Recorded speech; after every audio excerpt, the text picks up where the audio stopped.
صل على فاطمة وأبيها وبعلها وبنيها.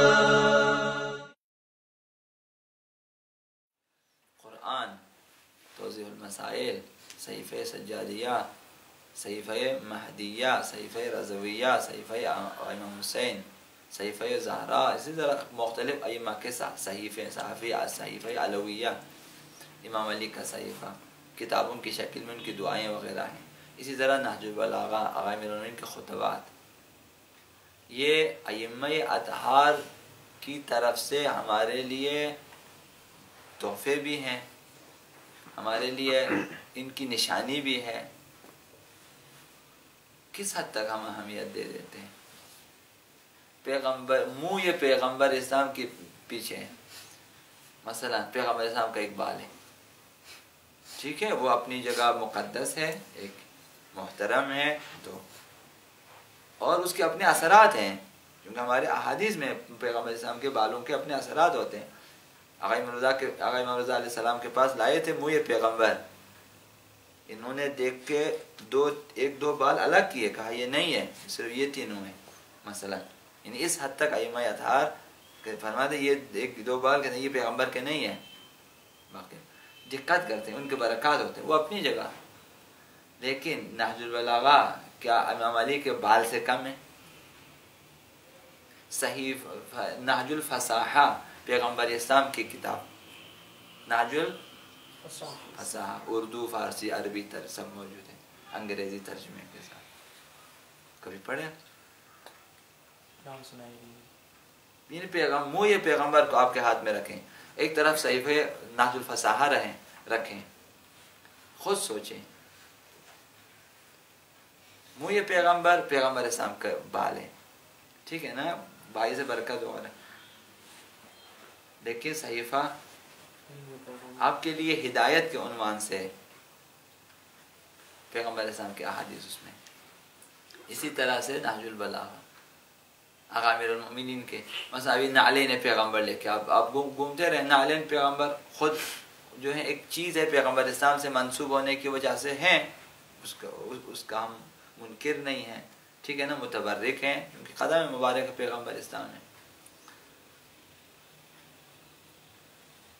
اب یہ نہج البلاغہ امام علی کی جوتی لا کے آپ کو دیں، خود امام علی نے پہنا ہوا مثلا جوتا آپ کو دیں، اور ایک طرف آپ کو کہیں کہ نہج البلاغہ ان میں سے ایک لے لیں. شاید زیادہ تر لوگ جوتے کو لیں، نہج البلاغہ کو نہیں لیں گے، چونکہ تاریخ نے ثابت کر دیا ہے. ہم ابھی تک ہم نے نہج البلاغہ کو نہیں لیا.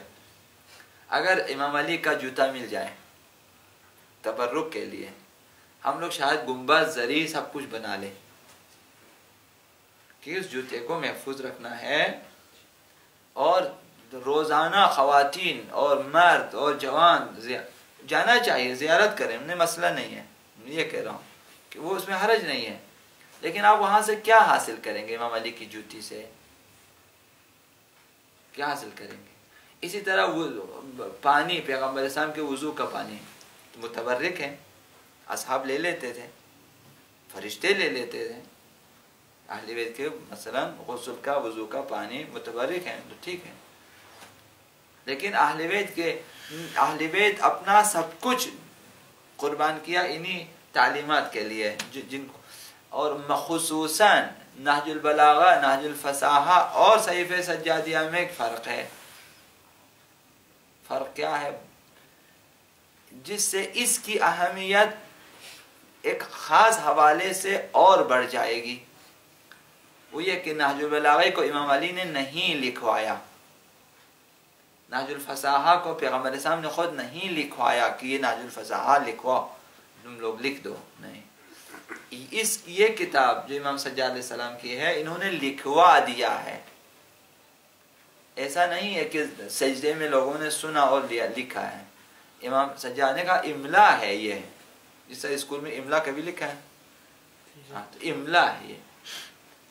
اور ایک معصوم امام نے لکھا ہے، ایک معصوم امام نے بولا ہے، ایک معصوم امام نے لکھا ہے، اور ایک معصوم امام کے بھائی نے لکھا ہے اور ایک معصوم امام کے بیٹے نے، جو کہ خود حضرت زید غیر معصوم لیکن امام کا معصوم کا بیٹا ہے، اور امام باقر کا بھائی معصوم، یعنی معصوم کا بھائی معصوم کا بیٹا خود غیر معصوم ہو، اور امام باقر علیہ السلام خود معصوم.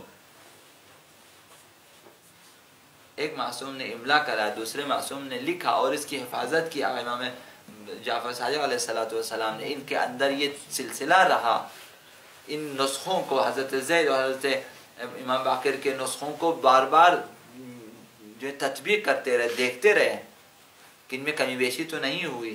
اس حد تک اہل بیت نے حفاظت کی ہے اس کی.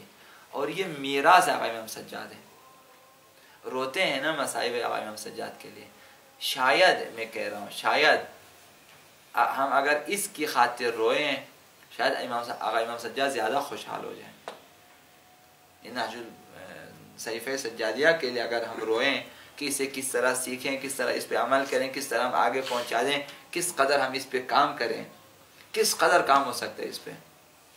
واقعاً ہر شخص اپنی اپنی جگہ سوچیں کہ آقا امام سجاد علیہ السلام کے حضور اگر ہم لوگ پہنچیں، اور اگر یہ کتاب، یہی کتاب وہ ہمیں اسی طرح سے دے دیتے، آپ کیا کرتے؟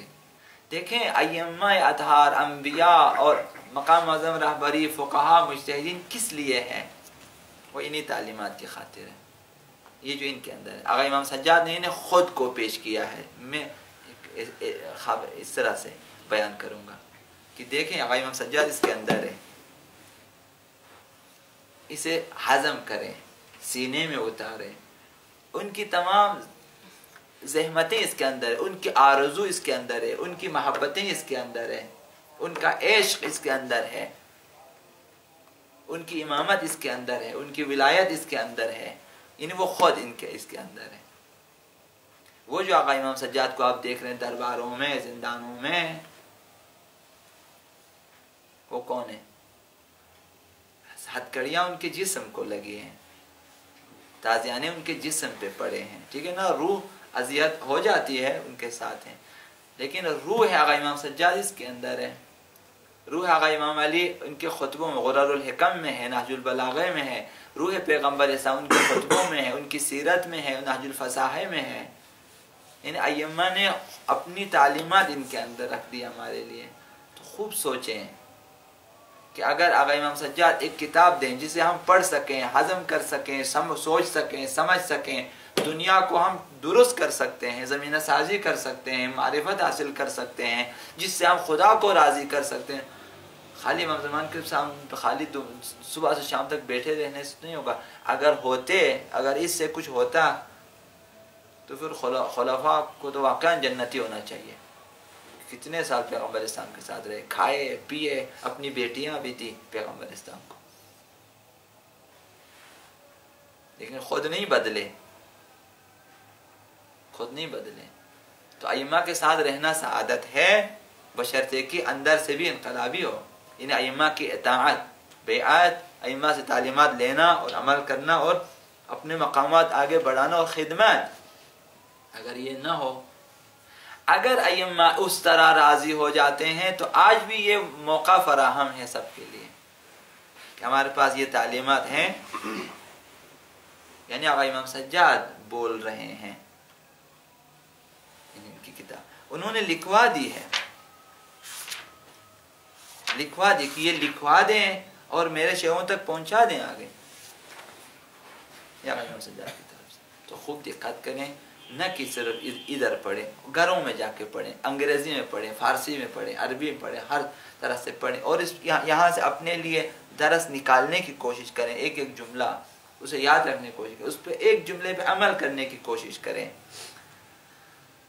تاکہ روح آقا امام سجاد ہم سے خوشحال ہو جائے اور کوئی خدمت ہم نے کی ہو، ورنہ فائدہ نہ ہوگا.